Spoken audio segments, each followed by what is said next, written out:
Gordon Gerard, Regina leader. Post the 11th of April 2017. Gordon Gerard is the music director of the Regina Symphony Orchestra. Brent Carlis, photography. Regina leader. Post at time of writing, I am sitting at my desk, procrastinating. I'm supposed to be packing, you see.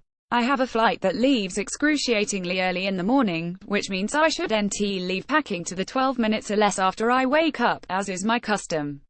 If you're like me in this respect, then I suggest you take your lead from NASA's unofficial packing list. You're guaranteed to be packed in the time it takes for a cab to get to your house. An astronaut's suitcase contains 2 pairs of shoes, 2 sweaters, a pair of shorts and 2 t-shirts, along with 1 shirt and 1 pair of pants for every 10 days of travel.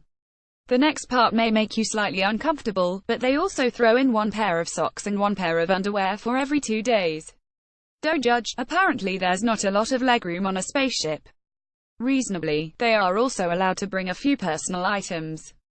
Commander Chris Hadfield brought his guitar. Neil Armstrong threw in an LP of Dvorak's New World Symphony. I suppose if I were about to step onto the moon, I like to think that I would choose my personal soundtrack carefully. Dvorak seems like as good a pick as any to me. The New World Symphony is, in its very essence, epic traveling music. Dvorak wrote this symphony, his 9th and final one, while he was living abroad in the United States. While it may not be quite comparable to journeying to the moon, getting from Bohemia, now the Czech Republic, to New York City in 1892 would have been no small accomplishment. Bring along your wife and 6 children and the logistics may have been not far off space travel. Dvorak spent 3 years living and working in the United States. His main source of income during this time was earned through teaching. He was the director of the National Conservatory of Music. But through all this time, he remained first and foremost a composer. While in New York and a short stint in Spillville, Iowa, Dvorak was keenly interested in the music of the Americas, especially African American spirituals, and this music became the inspiration for his 9th symphony. These beautiful and varying themes are the product of the soil, he said.